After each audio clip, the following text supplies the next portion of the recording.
Welcome back to Convos on Campus, where we connect with the inspiring minds shaping research and innovation right here at KAUST and beyond. Today we have the pleasure of speaking with Dr. Abdullah Alhareth, a prominent researcher working at the intersection of fluid dynamics and high-speed imaging, with affiliations at both KAUST and KACST. Dr. Alhareth, thank you for joining us. Thank you for the invitation. It's my pleasure to be your guest today. Thank you, Doctor. Thank you. Your work provides a fascinating window into the complex world of fluids. From turbulence to advanced imaging, we are eager to hear about your journey and your insights.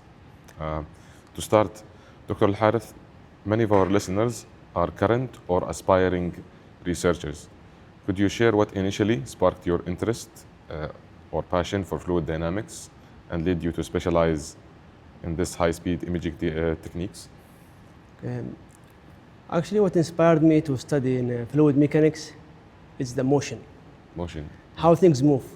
Like, I was always wondering about how the water falling, how the airplanes, how the airflow on the for spacecraft, for examples. And I was asking myself many times, are those real or just what we see in the videos, just for animations?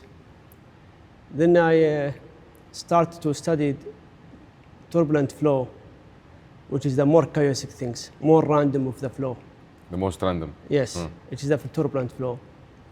And I believe I end up with more curiosities than what I was started with.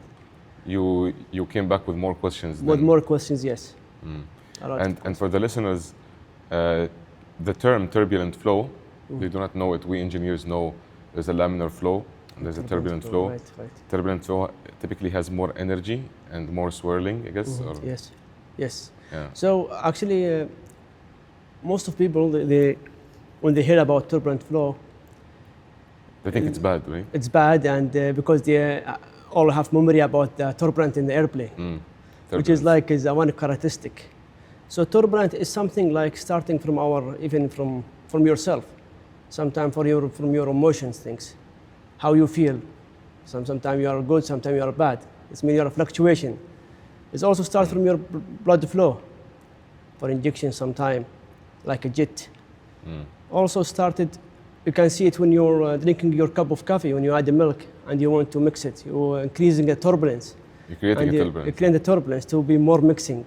In the engines, like combustion engine, it's all about turbulence, not only in the what we see in the lab. So I believe turbulence in everywhere, even if you didn't want to see it, it's there. It's there, Yeah. because fluids are all around us. Fluids all around us, and also the life of the flow is decaying and generated again, depend on some of the variables that's playing a role in it, such as the speed, or such as the turbulence generators, and the pressure difference, and those things. It makes things more complicated, and people believe, oh, this is a turbulence. And also, people know in the scientific community, people understand the turbulence, but there is no significant definition that's all the scientific people agreed on. They all rely on only characteristic things like 3D dimensionalities, like and randoms, chaotics, non-predictable, and so on. And for example, as you mentioned, that's for the engineering, we have some non-dimensional number. Thus, there is a threshold of it. When it reach certain numbers, we say this, okay, this flow is a turbulent. Which is called it Reynolds number, yes. But as I mentioned, like if you ask what's the definition of it, there's no definition. It's all people agreed on. Maybe most of the turbulence book, they started with what I say, more a question than they start with the definition. Okay, so the core research itself, turbulence as a physical phenomenon, is very complex. And I think, as what Richard Feynman, the scientist, what he said, is like the last problem being solved in classical physics is the turbulence. You cannot solve it yet. And even if you look for the Navier-Stokes equations, which is the equation of the motion in fluid mechanics, and you find a lot of exact solutions. But when the theory of turbulence started in and getting at these equations, you stop trying to solve it. You're trying to use another method like numerical or like statistics or so on. So what motivated you? Did that motivate you, yani, when you found that? Actually, you came back with in more the beginning, questions? I started my PhD and master was in microfluid, where I was seeing how the drop deform in the different type of services. And I really did, I believe I did a good job in that one. We awarded with one of the good journals papers based on the outcome of that studies. Then I moved into turbulence because it looks like a mystery for me. And I want to discover it. I was trying to understand it from beginning. Why people, they kind of didn't want to study turbulence. And one of my colleagues, he's a turbulent guy also, and he mentioned to me, he said, Abdullah, never burn your fingers with turbulence. Don't get close. Don't close to it. Because it required a lot of work, required a huge data to analysis, and I know how the complexity of it. And also, it's like there is no agreement for all what the phenomena's characteristic it is. So you kind of debate for all what you observe and what the physical sense you have. Wow. Then I moved to turbulence. In the beginning, it was very difficult for me. But I started learning a technique that can help me to measure those kind of the quantity of turbulence. And I moved on. And I believe I did a good job. I graduated from KAUST as a in turbulent flow. Nice. Which is good. But I started with the questions. I end up with more questions. More questions. Yeah. Yeah, it's an aspect of doing research, right? Yeah. Sometimes you will end up with more questions than Yes. started with. True. Yeah. That's interesting. Tell us more a bit about your background. Where did you study? Actually, I got my bachelor degree in Purdue University, mechanical engineering. And I finished my master here in KAUST, mechanical engineering, fluid mechanics, in microfluid. And as recently, just last year, I finished my PhD in fluid mechanics also. Nice. Congratulations once again. Thanks. Inshallah. Inshallah, we see you in much more heights, inshallah. Inshallah. I remember studying something about turbulence in my undergrad. It was about the separation on a flat plate. Yeah. And they study the laminar flow length, like when does the separation start to happen? That's in boundary layers and Boundary stuff. layer. So I studied boundary layers. But boundary layer of turbulence or in general? I think it's about if it's a laminar flow on a plate, and then it starts turning into transition regime and it goes to turbulent flow. Exactly. It became more chaotic, more randoms, more eddies, and so on. Yes, I remember Stokes equations or Stroh number, that's for particle. Reynolds number for defined inertial, like viscous force and inertial force. It's a very fascinating field. Like it's a field where you can end up with a lot of non-dimensional numbers for your experiment, right? I think all Navier-Stokes equation terms, it can convert somehow to non-dimensionality. Okay. It's like the actual term. Yes, all the Navier-Stokes equation terms, you can convert it somehow to non-dimensional. To non-dimensional. Yeah, I remember the method. Yeah, sometimes you see the book, they wrote the Navier-Stokes equation, and we came to the turbulent, in the right-hand side, they put 1 over RE, which is Reynolds number. Right. It's a fascinating origin. Yeah, and I know. And for history, in terms of history, the smartest people studied fluid dynamics. Like you have Bernoulli, right? I'm not sure if I don't think Newton or I don't think like Einstein attempted to go into fluid dynamics, but yeah, Einstein has part of his studies in fluid mechanics, what they called it the Einstein paradox. For example, if I'm not mistaken, when you put the leaves in your tea and you try to swirl it, that's what they call it Einstein paradox. The tea leaf? Yeah. Why is it a paradox? I think it's like in the beginning how they explain the pressure distributions and what's been centered and so on. They called it Einstein paradox. And I think he had part of this small. I mean, it's no surprise. A lot of people went into many people, as I know, I thought they started in mathematics and they moved to, I think they are all related somehow, all physics related, even if you work in control, somehow you end up with turbulence. You're trying to solve the turbulence problem. Yeah. So turbulence everywhere, even biomedical things stuff. It's a physical phenomenon. It's physical phenomena, yeah. The blood is laminar or turbulent I flow? think it's stocks, is laminar, more laminar, I think. The blood. Yeah, but sometimes they use it for do recycling for the kidney or something. I think sometimes they try to. It's turbulent there, maybe. I think so. I'm not sure, but Interesting. I know people they study in turbulence the cardiovascular. They want to study was the swelling in the valves. In the valves of the Yeah, heart. I think one of them is Professor, if I'm not mistaken, Professor Fazal from Texas. Texas. He's studying it right now? Yeah, I think Okay, he had. good. You also have affiliations with both KAUST and KACST, Yes. which is quite unique.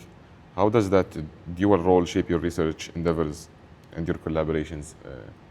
I think KACST gave me really a great opportunity, King Abdulaziz City of Science and Technology.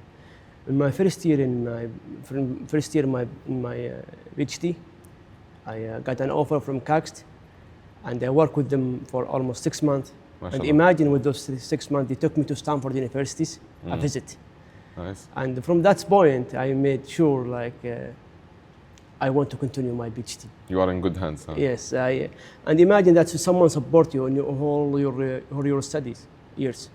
And even if you need, for example, extension, if you need a financial fund, they always support. Then it will make you more comfort, more focused. You're not worried about what your future is. That's you already secured your life somehow in job, right? Especially people they start hesitating for last years for the PhD. They start looking for job and they try to end up their PhDs fast, maybe less quality or something, but.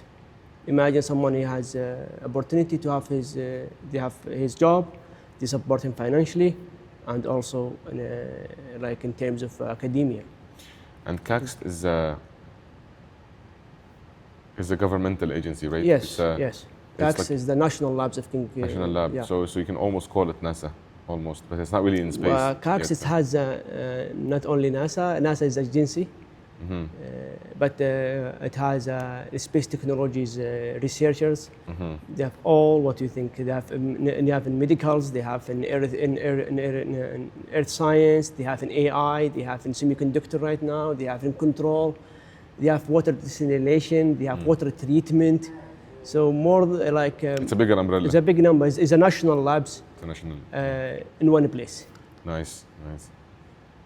And Also deep sea exploration started now, which is really good. what is it? Deep sea exploration Deep Seek. institute. Yeah. Oh yeah, like the Deep Seek, like Chinese AI thing. No, the deep sea. The Deep Sea, right, Yeah, right. deep sea exploration. Research for the deep sea studies. Okay, okay. Yeah, I heard about that. Yeah, That's, it started soon. interesting. Yeah, my background is aerospace engineering, so we studied, the aspects of lift and flow. Oh, yeah. And one of my professors, he even said that the theory of lift is not very defined. Yeah, Professor Taha. Yeah. Professor, I think his name is Professor Haytham Taha. Haytham Taha, yeah. I met him once. He's really a great scientist. I enjoyed his lectures, the way he explained it. I think he's a unique scientist, and I believe in short years his theory will be studied in all the fluid mechanics textbooks. MashaAllah, yeah, he made an achievement, yeah. Yes, yes. He looked at the flow and then he looked at it as a minimizing problem. Yeah, he wants to see in terms of what's to make the lift force, which is based on the circulation terms and so on. Yeah. And He recommended for me to read a book, but I can't remember the name, but it was talking about I think it was the theory of airfoil. yeah. It was a historian, okay, documenting the aviation industry. So it's not very technical, but he does capture a lot of politics that went into the designing of aircraft, and very fascinating book. Nice, I know that. It would be a nice book. Always I like to read science histories books. Yeah, it's a historian, and it's not very science. It does have a lot of the heritage behind. Oh, nice. Does he wrote that book on? Does he work on that? Yeah. Or- His work is on lift and No, I mean for that book. Is he the author of that book? no. It's a book from a historian. Historian, okay. It's a book that it's a guy that summarized the events of the evolution of aviation. Oh, okay. Nice. He witnessed the First World War and the Second World War, I think. So he made a history encyclopedia about. Yeah, I think lift and- most of the applications and most of the great technology in aerospace was started in Second War.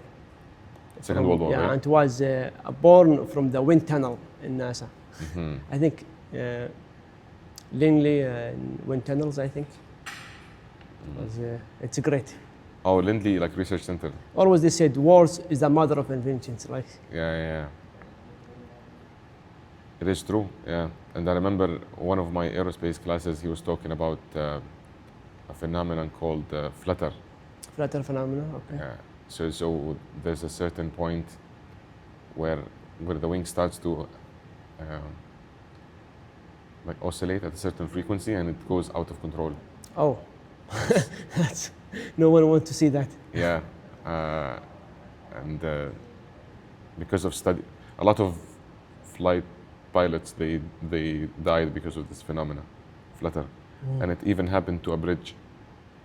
So there's a bridge who reached the flutter point, and it starts. It got like a diverging, like oscillations, and the bridge completely collapsed just because of the wind. The frequency when they reach the what they call it, they reach the maximum of the frequency. I'm not sure what was it. I think the wind was pushing in a certain frequency that's close to the resonance frequency of the structure. Oh, okay, then yeah. So it starts vibrating and then it starts vibrating even more and then it just breaks. Yeah. So it's an interesting phenomenon in fluid mechanics because that's a wind, That's It's power. Yeah. Okay, reflecting back to your journey, what would you say has been the biggest challenge you faced in academia and your research career, and how did you overcome it? See, the most challenging for me is when I convert to turbulent flow, I think. Because I was doing a great job in the field, the microfluid stuff. Then when I start to move, it was really difficult to understand the turbulent.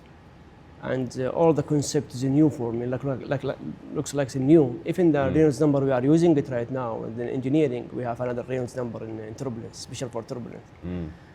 Then I hesitated many times, like why I did this, why I shouldn't be back to my original topic. And to be honest, it was kind of challenging, and also it looks like a motivation also, because if you want to look for the source out, like online source for understanding the turbulence, they only start with you in the introduction, then they stop. They don't want to go deep in turbulence studies, and then if you want to read a paper or a book related to turbulence, I think it's not easy to read in the beginning. You need to have Strong foundation. Yeah, strong foundation about the physics sense in the turbulent looks like. Then I think that was kind of motivation, because when I finished, for example, I studied from some books, 2 books actually, which is Davidson book and Bob books in the turbulent. Once I finish, let's say, a section or chapters, I feel kind of satisfaction. I say, oh, okay, now I understand this. And I go and try to solve those problems from the book, from the chapters book. From the things you learned. Yes. And also, the great thing, I was very close to my professors, Professor Sigurd Trotsson. I had a lot of discussion with him. We had in a cup of coffees in a break or in his office. And he was always trying to explain to me things in the simplest way. Also, sometimes if he found any interesting things or concept that he wants me to read about it or something, he sent it to me through the email if I'm not in the office or something. So I think working closely with him and like have frequent discussions like that give me kind of confidence to continue in this kind of studies. Yeah. Yeah, that's it's always good if you have a good advisor and you You are in good terms with them, and I think without Professor Sigi, I didn't think so. Of course, Tawfiq min Allah in the beginning and few things, but I didn't think so. I can continue like finish in turbulent flow. I didn't think so. I can do this because I was the only students in his class or his group at that time doing turbulent. And I think because his also Professor Sigi's background is turbulent guy. He's not Druban backed, but then I was close to him. He has a lot of books. Every time I have questions, he said, "Oh, for example, I said, okay, what's the vortex? Vortex rings, for example." He said, "Oh, there is a book," and he bought it for me, yeah. And that's helped me a lot, to be honest. So I took the books and read it, somehow understanding, and try to understand things how people try to explain the physics in terms of turbulence phenomena. Yeah. Let's dive into your specific research. It's a very nice flow now. It involves complex concepts like turbulence and advanced techniques like tomographic particle image velocimetry. Yes. Very big name. For our broader audience, could you explain your core research, perhaps focusing on turbulence or Tomo PIV in relatively simple terms, maybe like you're explaining to someone new to the field? Okay, that's a very long question, but it's a very long question. Yeah, but and very good question also, not only for the general audience, but also for the people in engineering and some misconcept about it. So, okay, let's think. If we want, okay, let's think we have a storm. How the storm form? It's based on the particles, right? The storm, it has a particle, sand, for example. There's small particles. So it has to be, there has to be particles. Yes. So there is a particle. So I'll explain in the beginning what my study is. So my study is, I focus of my study to study the coherent structures. What's the coherent structures? I'll give you an example of it. So imagine we are in the sand, in the desert, and we saw the storm. A storm basically is like a small sand they're trying to form, right? Imagine me and you go inside the storm and look at it like this. Try to look to those particles, how those particles move. From inside the storm? From inside.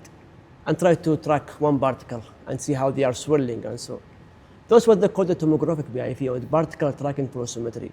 So basically you see the particle and you track it. Track those kind of particles and see how they generated, how they been formed, and how they be decaying. Why it's big? Yeah. You're tracking them. Yeah, I did these things in a water tunnel. So it doesn't matter to do it in water or in air. The different viscosities, right? So it's still fluid. Yeah. It's still fluid mechanics. So my study, I was trying to understand how those randoms behave. How they form and how they form, how they behave, and how they look like. So people, they believe, okay, they are turbulent flow, it's a random. So random, you cannot measure random. No, we can measure randoms. Fluctuation. You can't take the fluctuation. You cannot measure it. You can take the mean. You can measure it. The fluctuation of what? Fluctuation of turbulence. Fluctuation of, let's imagine you have signal. Okay, move this way, okay? Can you measure it? Yes, you can. What you will say? You will say, I'll take the mean, I'll take the instantaneous of these things, and I will subtract it from the mean. I will get this fluctuation, and they give me a percentage of it. So they'll tell you how much it deviates from. Yes, it gives you how much it deviates from the mean, and sometimes they call it standard deviation. So you measure it. Imagine you measure it not in a point, you measure it in the volume. In the volume. Basically, what we can do, me and you, we're sitting here, we bring another two people sit in front of us, and we behave like a camera. Imagine our eyes is capturing about 10,000 frames per second, and we can see those particles. And me and you watching the same particle, that's from those other two people, they're watching the same particles. And we know where it goes in the volume.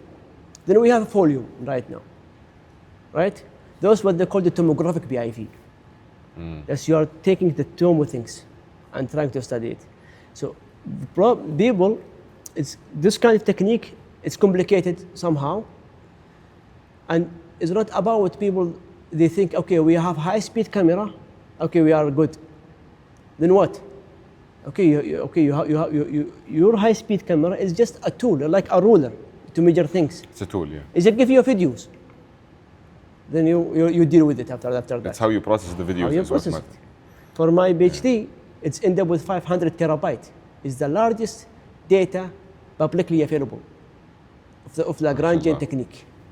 Lagrangian technique. Lagrangian technique, basically you are following each particle. So I'm following each particle and understand how they form and think. Then later on, I'll go inside and look what they call it vorticities. Vorticities, as you can know in our field, is the curl of the velocities. Taken from the velocity equation and so on. So basically how the vortex thinks, how the random. Sometimes you see it in the sink. You find the kind of the vortex, right? Sometimes look to the skies. There is a pattern. They all see, oh my God, this is all they have the same patterns all around. This came from turbulence. So people think it's a random. Yes, it's a random, but you can measure it, you can go deep in it, and you can understand how flow of it inside. Imagine, is it airfoil? Is it rocket? Is it a stone you throw it? Or is it a hair, like what Da Vinci do? Da Vinci, he cut hairs and he put it in the sink and he watched how they've been swirling. Streamlines. And he was the first one. And the turbulence guy is Da Vinci. Da Vinci. Yeah, in right. Italiano. Yeah. Yeah, Da Vinci. So it's a motion. Yeah, I think this guy explored a lot of topics. Yes, he do. Back then, it's like a science and art were very close. Yes, I think, yeah, you're right. But for me, I seen his in his turbulence. It's a simple idea. It's just he made it. It was amazing. Imagine, but here and he wants to study the motion. It's about emotion. For me, the motion is the most important. I want to understand the motion. That's it. And motion is the changing of position and rotation. Right? Yes. Yeah. You can see motion. Basically, as you said, you can change the position. You can change in a speed. Also, you can rotate. It's a lot of the way to explain it. But what I wanted to say is that we engineers, as a core, we are interested in how things change. Yes, exactly. How things change. This is the point. That's our core. How things change. Yes. Always why and how is the most important question. We study nature and we characterize it using equations. Yes. To predict and be able to design. Yes. That's really interesting. And turbulent flow, for example, I remember this very simple example, but if you have a golf car, like a golf ball that is smooth, it's not good for the flow or the trajectory. If it has pimples, it will cause turbulence. That's due to the separation points of that golf. Yes. Right. Yeah. So it will go in a nice trajectory. Yes. Sometimes you see people that not in golf. I think they called it cricket. The sport famous in India and now it's in UK. I think. What they do? They take the ball and they try to change the roughness of the surface. They do like this. They try to make it go, right? Yeah, they try. Because the roughness plays a lot of roughness impact. In the surfaces. Yes, it's basically all those. Is basically the flow around the sphere or around the cylinder is showing how when the delink of the separation and so. Okay. Of the different pattern of the shape. What is the most surprising or unexpected discovery you encountered? So maybe you watched it recently, as my discovery was being published in KAUST Discovery, and also it's been published in one of the best prestige journals for our fluid mechanics, which is JFM. So what we discovered, actually not we discovered a repeatability of the coherent structures that form and aligned and stretched. in the same time with the mean flow. So basically, let's say we have tubular vortices. So As essentially, people, they don't think it will be there, or that's never been seen before, or never been predicted before. So after 5 years, I was able to identify it, I characterize it, and also explain it in physics, meaning how it can be in a form, what's make it more longer, and the or the time defection of it. of the coherent structure. Of the coherent structures, yes. So you studied. Is a shape, is a pattern shape. Like sometimes you see like a circle, or sometimes you see it as a tubular. So my main things, it was identify those those structures. It's the first time. Some people said, oh, then what's purpose for this thing? This is very important for designing. For example, I'll give you example. It should be a certain distance between airplane to take off and the other one. They cannot be taken off behind. Why? Because they're forming as coherent vortices behind it that can damage the aircraft if they are not following the standard. So you are studying the coherent structures of vortices. Yeah, it's a vortices. Yes, it's a coherent structures. It's Okay. So you are studying the core phenomenon. The core phenomenon of that thing, and not only just only observe it, I quantified it and explained it also. That's never been discovered and never been explained, and the first time it's been shown in the scientific turbulence committee. MashaAllah. Allah. And because of that, I got invitation from Los Alamos National Lab from the United States to have a meeting with them for a week, for a workshop a week, only to agree what the definition of these coherent structures. So many scientists around the world, they want to have a definition of those coherent structures modeling. MashaAllah. But we end up with no answers. Oh, you did the workshop already? We did, yeah, I did it last year. It was in November last year. MashaAllah. Yeah. But you end up with more questions than yeah, always. If you go to Turbulence committee, you end up with more questions, and there's no agreement for one thing. No agree, yeah. That might be tough to handle, yani. How do you, like when research gets tough and experiments do not do any results, how do you stay motivated? See, actually, the experiment being failed because sometimes cameras getting sometimes heated. Change it affects also the accuracy of the volumes. There's many cases or many experiment failed.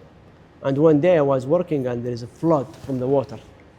I thought a system cannot handle any more pressures.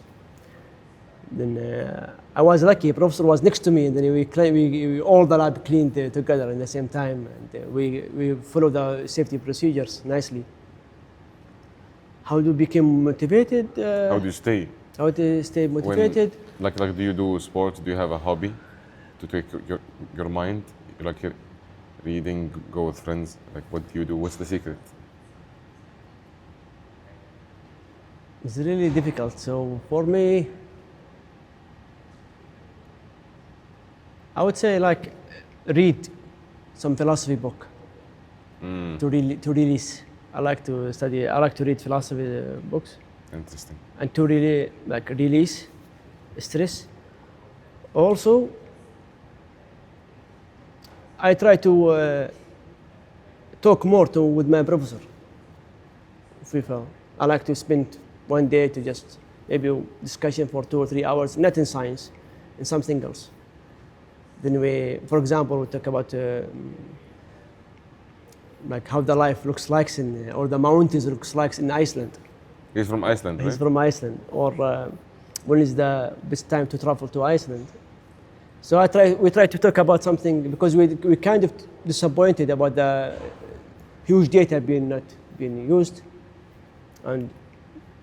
But I think with his patience, his satisfaction, his happiness, all time when he sees some film, he always shows support, and I just say, "Don't worry, it'll be fine." I think Mashallah. all what I need at that time need support. Someone understand what I'm doing, and someone Supporting. support. Yeah. MashaAllah, it's good. I know Iceland, very big nature beauty. Yeah, beautiful. Very beautiful. Yes. It's like a myth. There's a lot of things that happen there. Yeah, it's a really beautiful one. And they are a very small population. Yes, very small. Have you been to Iceland? No, I'm planning to. Okay. Nice. I'm planning to. Maybe next year. Yeah, maybe. It's I've seen videos, yani, crazy stuff. Like the nature is Unbelievable. unbelievable. Unbelievable. Yeah. Yeah. Okay. What are some of the most exciting real-world applications, of your work? You mentioned knowing how to safely fly airplanes.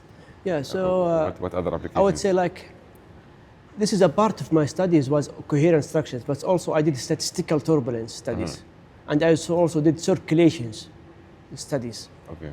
which is very important also. So if you have the skills of the dealing with the turbulence data, you can do also a lot of other studies, such as let's say the wind in the oceans, like oceanography stuff. Statistically, you can take those data and apply the turbulence statistic studies. Also, you can understand the turbulence in the engines. Also, for the designing of aircraft, for designing for the robotics right now, for also designing the underwater vehicles, how the flow around it, and how can you try less drag and try to make it more efficient. Now, Which is more of my that's my field. Yeah. Yeah, that's really interesting studies. Now also for the drones, it's very important right now to understand the swelling of those things. To The have thrusters. to, yes, you need to understand it nicely, and you need to understand to find the right structures for it. And you also need to understand how this, like if the drones surf in in humid or also in a sand environment, how those interact with this together. This also in turbulence can be studied. So it's a wide range. You're starting from biomedical engineering, or to end up with even for the like in space. I know I know some friends, they are studying the space. For example, the interference of the Jupiters. You can see the randoms of the shapes swelling, where they have the red big spot there, right? So people study it also. I know my friends, and also if you work in turbulence, you can somehow find the characteristic of those things. Maybe as you mentioned, you can study the frequency of those things also. So it's everywhere, mashallah. Yeah, it's everywhere. Turbulence everywhere. It depends on what you want to do. Depends on what the phenomenon you are. What's What your application? things you want? You want to just providing a data beneficial for a specific studies, or you want to do fundamental studies. Also, it works. It's Mashallah. yeah. Allah. It's good. Hopefully, we see your name being quoted in the future as a scientist with a theory about turbulence. And inshallah. Inshallah. If you could collaborate with any scientist or researcher in the past or in the present, who would it be and why? Let's say with the past. Oh, I would say Reynolds. Is Reynolds? I would love to work with him. I had a chance to work with him, of course. Brandittle. Randall Taylor, also. Taylor from Taylor series? No, from Joe Taylor's for theories. He's in turbulent, in fluid mechanics. Okay. I think Brandel and Taylor, they are the most recent scientists. They talk about modern of the fluid mechanics. Yeah, I But think also Taylor I is would- one author of a book, right? Taylor is yes. Also, I think if I would choose one, maybe I would choose Bachelor. Who? Bachelor. Bachelor. J. Bachelor. He's a scientist. He combined between experiment and theoretical together. And he has the book for the homogeneous turbulence books. I really enjoyed that read that book. I read it maybe twice. Oh, It's mashallah. really beautiful. Okay. And I think if I have a chance, I would like to even just have a good discussion with him about the way he's thinking and the way he collaborates and the way he's writing also. He's really amazing. His writing is very good. Also, in the present, I had privileges to work with Professor Sigurd Thorsten. He's one of the best people in high-speed technique. Also, I had the chance and honorable to have Professor Hassan Najib, one of the best scientists for turbulent flow. He served as an external committee in my defense. Mashallah. Okay. I'm working with him also. I think I have chance also to maybe in the future we'll have chance with some scientists in our field, Inshallah. inshallah. But I was lucky. I'm in a place that's brought all those kind of scientists under one umbrella, which is the fluid mechanics workshops that's been done in 2023. No, 2024, I think. And yeah, I don't know. As a lot of scientists, I would love to work with everyone, but you know, I want to learn. I want to have good experience from all around the world. But I think I had a great chance to work with many people. Yeah, That's nice, man. yeah.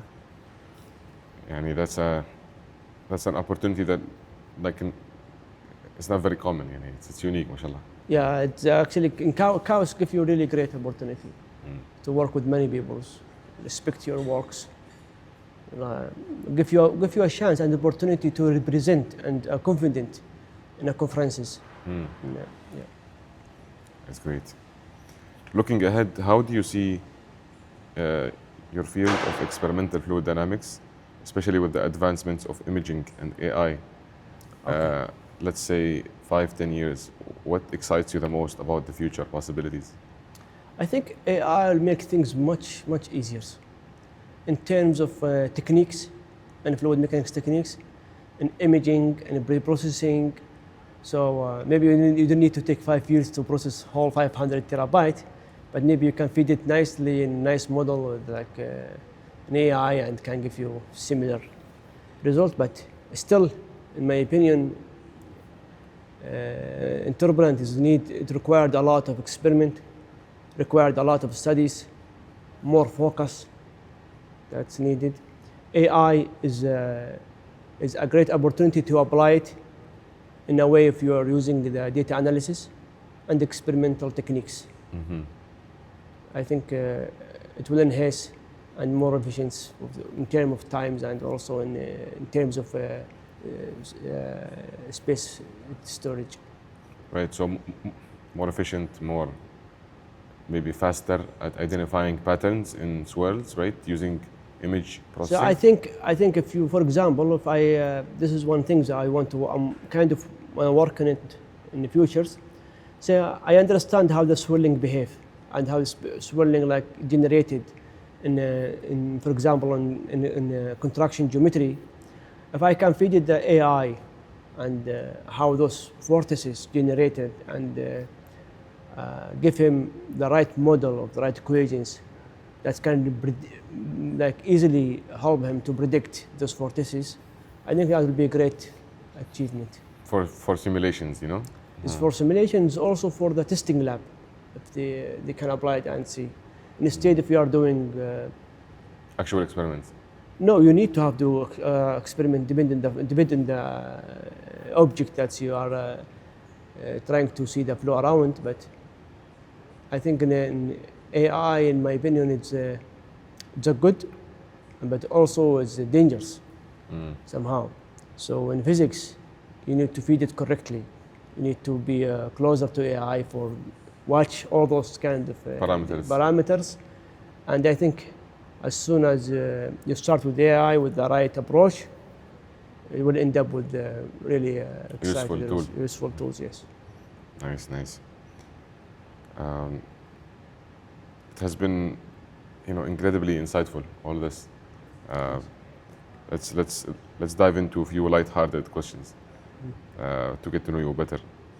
If your current research had a movie title, what would it be? What would be, I would say, Turbulence 2024. no, I think motion of turbulence, I think maybe is, I would say,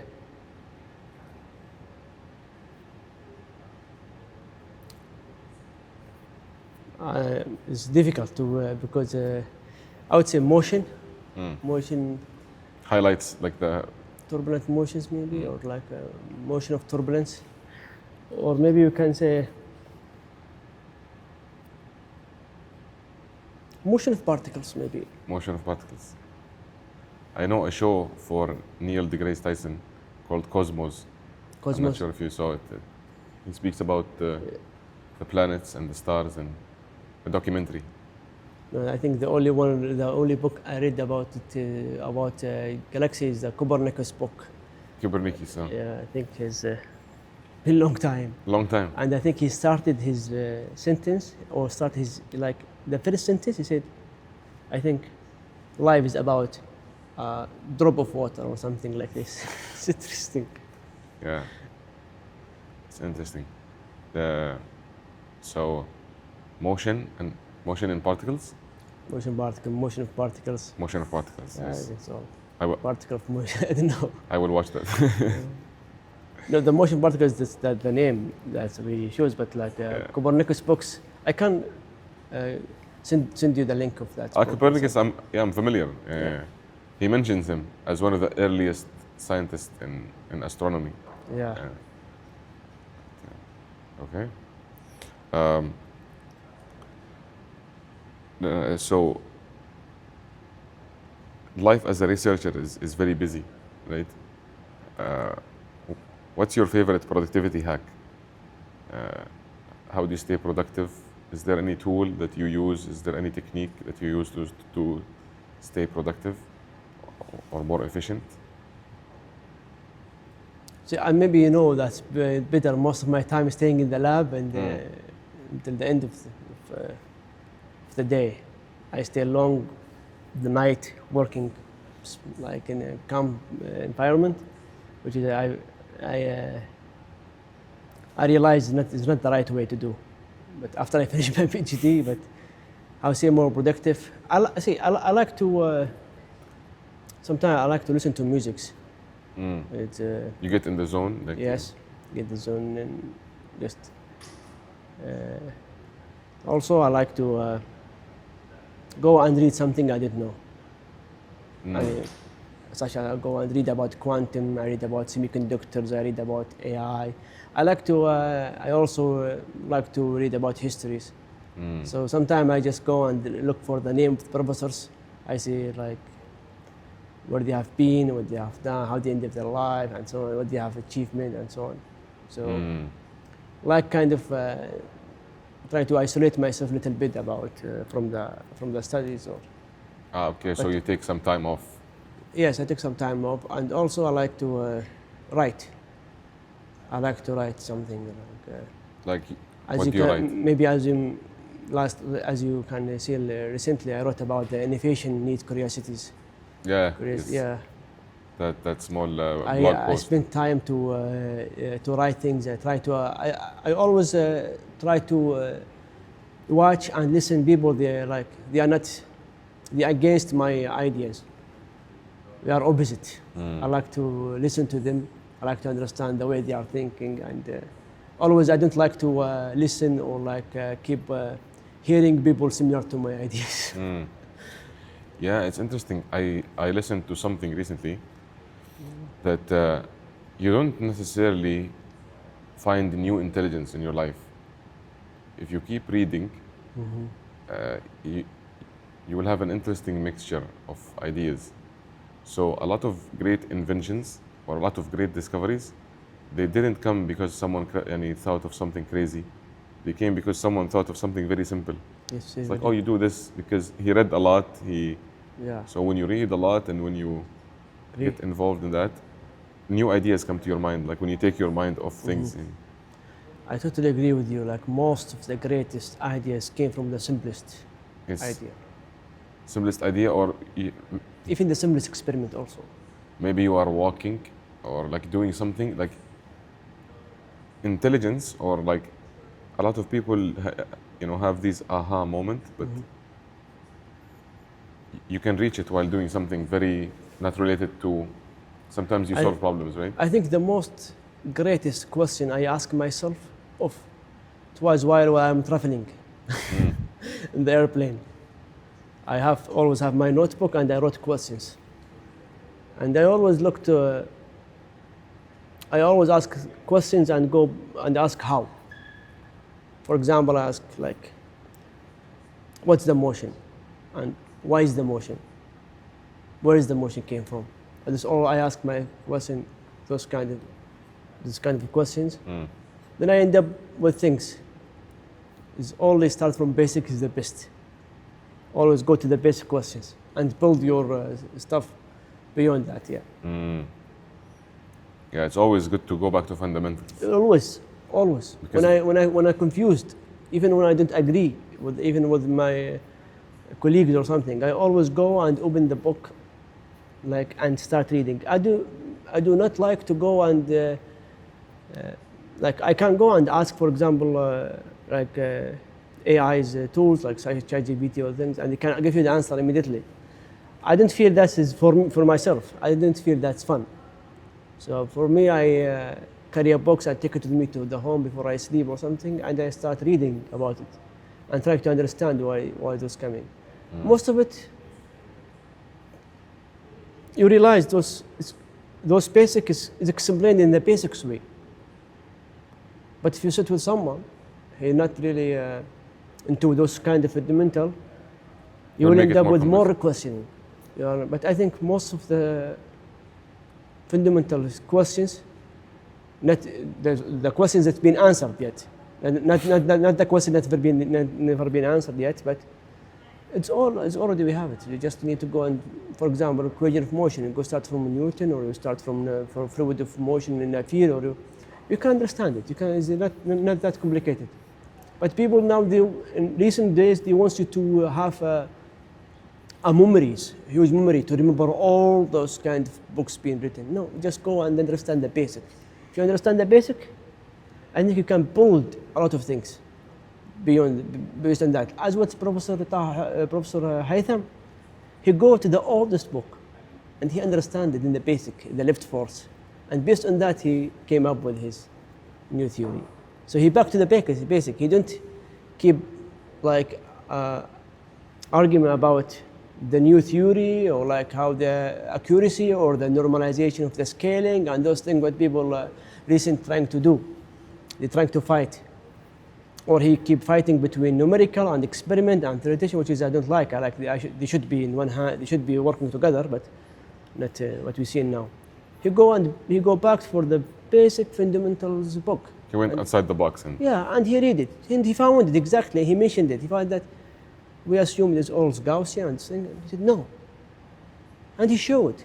Similarly to Professor Hassan Najib, he showed in his paper that there is a law called world turbulence law, and what they called it fan Kalman constant. He said no, he didn't say it exactly. He gave a range, but people they just didn't go read the first studies. They read the recent publication or something, and they want to just cite it and go on. But they didn't go the original one. You should go back to the original and read it and understand it. Then you can continue. So this is what the lack I seen recently. Okay. It's very important to go back to basics. Yeah. Yes, very important. Very important. I agree. Yeah. Because only the expert knows the basics, right? Like the fundamentals are very important. Like if someone explains something to you very easily, then he is an expert. There is a professor, I would like to mention his name, but he was teaching a concept for 15 years. Then one day he walked to his office and he opened a book. And he said, what I was teaching was wrong. Even if the other books wrote it somehow, it was wrong. That was the original theory, or not the original concept. It's like there is misconception a little bit. And he said, no, I was wrong, guys. I was 15 years wrong. Because he just back to the original one. And also, say, for example, in my thesis, I was argument with that theory in 1933. And I said, okay, this theory is working nicely under these conditions only. After certain of threshold, this theory is wrong. And I try to like argument with the editors and the reviewers and those things. Took me 1 year. And even sometimes they ask you to change one word. For me, no, this word is important because I know what is it.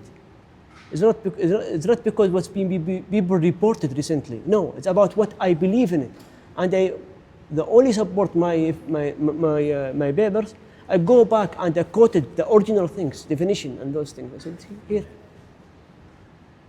No, we are only assuming things that could be this way, but is it? No. Your assumption is still your assumption, unless it's valid. So yeah, I mean, Of course, you assume based on the great reasons, but still there is questioning, right? the questions, yeah, it's a theory, right? It's a theory, yeah.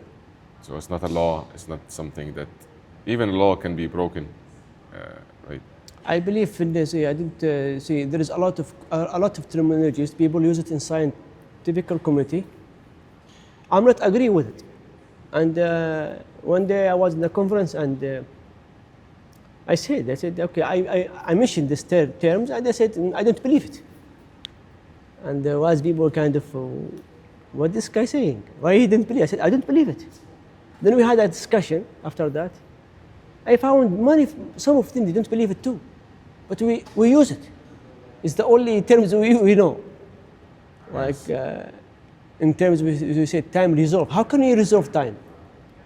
Is it changing based on the gradient, based on your for example, frames and frame rate? What do you mean by zooming? Is it like one magnification, not like two magnification? Scaling is changing. There is normalization. There is a theory. So I learned. I speak. I don't believe in things. I always say. I said no. I use this. There is no other way to use it. I use it. But it's Do just. I believe it? No. I'm not denied also, but I think it's not the proper way sometimes to keep using terms that's not been changed. Should be, if you believe it, new technology, new things give you new insight.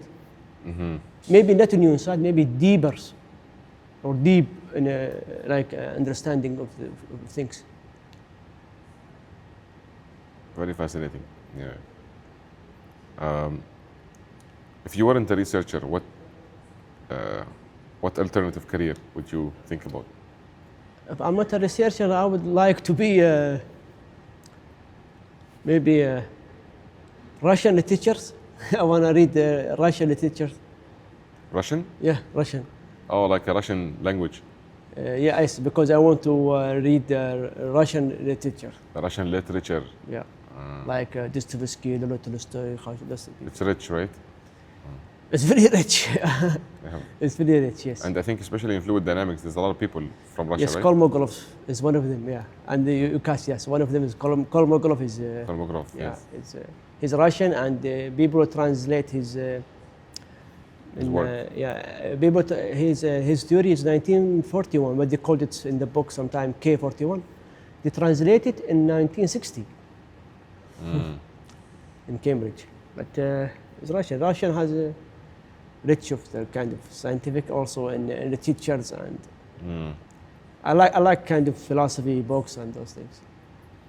Nice. Well, the Russian language is it's not very tough to learn. You can still do it. Yeah, you need to have time. Yes. As you see, we are busy, all of us in research now. Yeah. But of course, we can find time. Yeah. Always there is a chance. Always there is time. Of course. Today's age is very fast. A lot of information, a lot of Thank you. data. If your personality was a meme, which one do you think best describes you? Like, I'm not sure if you know memes too much, but No, I'm not watching. No, I didn't watch. No? Okay. No, I didn't watch. I'm rarely watching videos also. I didn't watch much. Then how would you say maybe an emoji? Just a turbulence? I would say coherent. Coherence. Structure. Yeah. Okay. Um, everyone is, quietly proud about something that they don't tell other people about. What is your like weird or unusual skill or accomplishment that you are proud about, but not related to your research? That's really great questions. I think I'm proud about my journey when I started from after my high school, and I was always have a dream that I want to be in doing something unique. I wasn't know what it was. It will be a high-speed imaging technique Imaging. that I end up with. I always look in the time back and I say, do I really did good progress about what I have done? I think I done really good things in my personality more also. Oh, mashallah. Research reshaped my personalities. I became more patient, became more optimistic.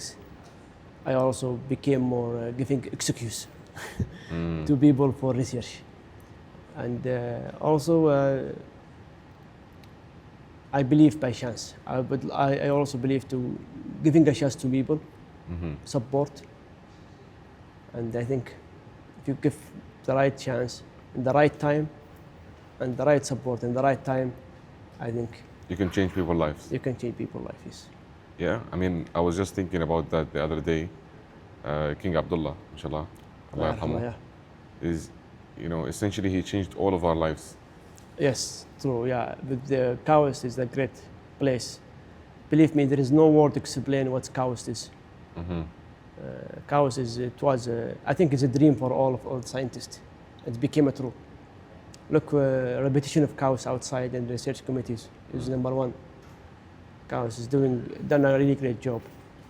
And also, right now, I'm also seeing a lot of success similar to KAUST in Saudi Arabia right now, which is really great. I've seen people now focusing more on research and innovations. KACST, one of them right now, they are leading things really great. Also, you can see universities now, they're trying to transfer this knowledge to the real world. Also in King Saud, King KFBM, King Abdulaziz, all the universities, Tabuk also. Look right now also for the like private sectors like Red Sea projects, NEOM. You can see they are all trying to fund the research. So that's really great because you see all those people understanding and or aware about the importance of that research. Yes. Yeah, it's really fascinating. The field of teaching and research is very nice, Yeah, it's very nice, yes. And yeah, coming here changed my life. In KAUST, I was going to be someone completely different, but the consequences of one man choosing to build something like this, it's quite fascinating to see. Of course, yes. King Abdullah have done a really miracle job for KAUST. Yeah. And also like King Salman and Emir Mohammed bin Salman, they give also a great support, continuous of KAUST now. As you can see now, we have a big center of AI and those things. That's really great. It's great. So we are aligned with the world in the strategy and also in the financial support. I think we've done really good job here. Like we have created a lot of good research. Yeah. As funding is keep continues and people doing a really great job. They keep empowering all the researchers to do the right research in the right time. Yeah. No, I'm also very proud of, very happy to see the advancements happening. This is becoming a hub now. There's a new technology. Yes, true. Inshallah, manufacturing will start happening here. Inshallah, yeah. You will see. We have manufacturing in KACST right now. They started really big one. And also they're doing a new company right now in KACST for the graphene particle or something like this. Is really great. I'm excited about it. Okay. Well, that's really fascinating. Uh, how, this is a bit of a question outside the box, but where do you see yourself? So you're still working with KAUST and KACST, or what's your current situation? So I'm here in KAUST. I'm visiting researchers, but I'm an employee in King Abdulaziz City of Science and Technology, KACST. So one of the strategy of KACST, like trying to support all the researchers for a lot of opportunities, such as the local collaboration, international collaborations. So I'm under of the umbrella of the strategy of local collaboration between KACST and KAUST. Oh, mashallah. Okay. Yes. That's something more administrative as well, right? Like you have to do. I'm more in doing, to be honest, I'm more doing the research. I think they've done really great job for the administrative. They kind of keep me doing research, and they're trying to support me for all what I need. So you focus only on research. That's amazing. Yeah, yes, Alhamdulillah. And where do you see yourself in the future, mashallah? Like, do you see yourself after this visiting program? Like, you see yourself going outside of the kingdom, or like? No, I'm employed in KACST, and this is not a program. It's under a strategy for doing the local collaborations between KACST and KAUST, where I see myself after. I always. I believe always just work hard, and I believe things will come up in the end. Inshallah. Maybe I'll be. Hopefully, I can get a really nice awarded for Kingdom Saudi Arabia in terms of research. Inshallah. Inshallah. And inshallah, I'll be also, as I make my family and my friends and KAUST and KACST proud, and myself also, I would like to make them proud again. MashaAllah.